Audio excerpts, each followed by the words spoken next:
안녕하세요. K사피엔스입니다. 이웃시장과 중국 전시회, 둘 다 중국에서 상품을 소싱하는 주요한 방법입니다. 그런데 여러분, 이 둘의 목적과 운영 방식이 전혀 다르다는 사실 알고 계셨나요?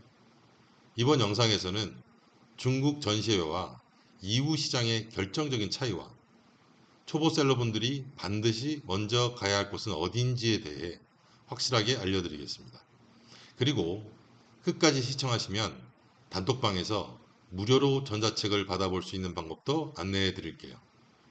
먼저 전시회.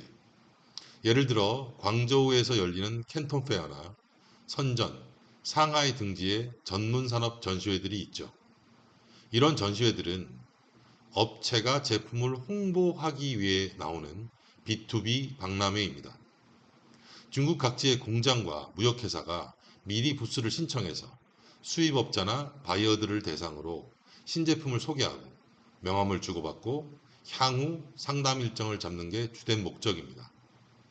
그래서 전시회는 어떤 느낌이냐면 쇼룸입니다.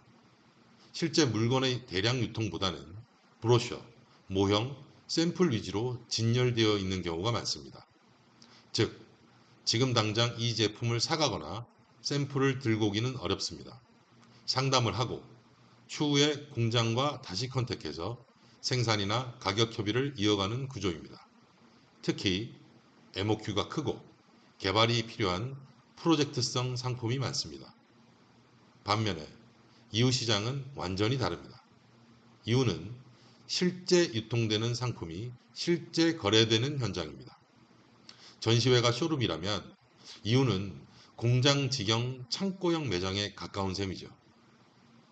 이웃시장에는 7만 5천 개 이상의 부스가 있고 그중 대부분은 도매용 실물 상품을 진열하고 즉석에서 단가 협상과 샘플 주문이 가능한 구조입니다. 쉽게 말해 오늘 마음에 드는 상품을 찾으면 내일 바로 샘플을 받아볼 수 있고 다음 주면 출고도 가능한 구조예요. 그래서 초보셀러, 특히 쿠팡이나 스마트 스토어에서 소량으로 판매하는 분들께는 전시회보다 이웃시장이 훨씬 현실적이고 효율적인 공간입니다. 전시회는 협업 조건이 까다롭고 MOQ도 많고 시제품 중심이라 접근이 어렵습니다.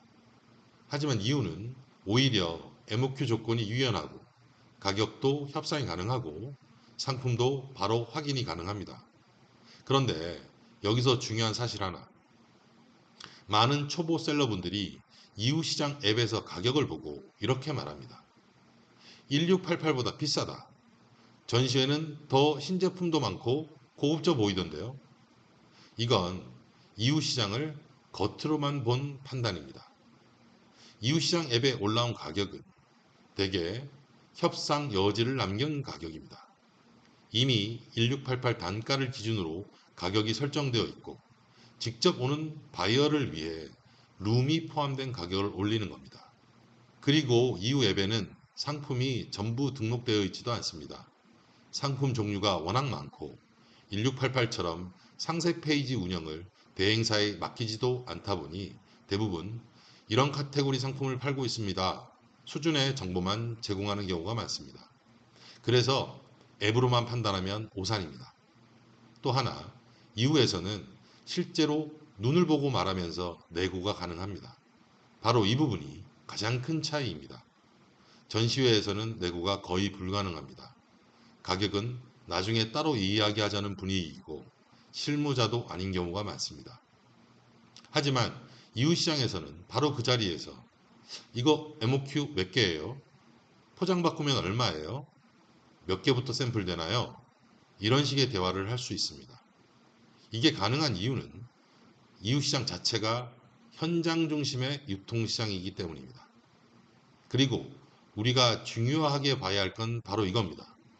쇼핑몰 셀러가 진짜 이득을 보려면 바로 팔 수 있는 상품을 내 입맛에 맞게 확보할 수 있어야 합니다. 이웃시장은 그걸 가장 효율적으로 실현할 수 있는 시장입니다. 그럼 이렇게 질문하실 수도 있어요. 이웃시장도 너무 넓지 않나요? 그냥 돌아다니다가 시간만 낭비하는 거 아니에요? 맞습니다. 준비 없이 가면 진짜로 시간만 낭비하게 됩니다. 그래서 저희가 강조드리는 게 바로 타겟팅과 동선 설계입니다. 우선 1688이나 쿠팡에서 내가 소싱하고 싶은 상품군을 정리합니다. 그 다음에 이유고라는 앱을 통해 동일하거나 유사한 제품을 판매하는 부스를 사전 탐색합니다. 그리고 벤더 리스트를 만들어서 동선을 구성합니다. 이걸 현장에서 바로 활용하면서 상담을 이어가면 7만 개 부스 중에 단 20개만 돌아도 효율적인 소싱이 가능해집니다. 또 하나, 많은 분들이 간과하는 게 바로 현장 협상력인데요. 이건 단순히 말로 하는 협상만이 아닙니다. 위치 세팅, 명함 준비, 복장, 태도, 벤더 접근 방식까지 모두 포함됩니다. 이 부분은 따로 영상에서 자세히 다룰 예정이니 구독해 주시고요. 오늘의 핵심 다시 정리해 볼게요. 전시회는 향후 거래를 위한 상담의 장이라면 이웃시장은 당장 거래가 가능한 실전의 장입니다. 초보셀러가 지금 당장 수익을 만들기 위한 소싱을 한다면 먼저 이웃시장을 가는 것이 훨씬 효과적이고 현실적인 선택입니다. 그리고 지금 이웃시장 방문을 준비 중이시라면 지금 바로 저희 단톡방에 들어오세요. 이후 실전 소싱 전자책을 무료로 드리고 실시간으로 소싱 질문도 답변해 드리고 있습니다. 단톡방 입장 링크는 더보기란과 고정 댓글에 남겨드릴게요. 오늘도 끝까지 시청해 주셔서 감사합니다.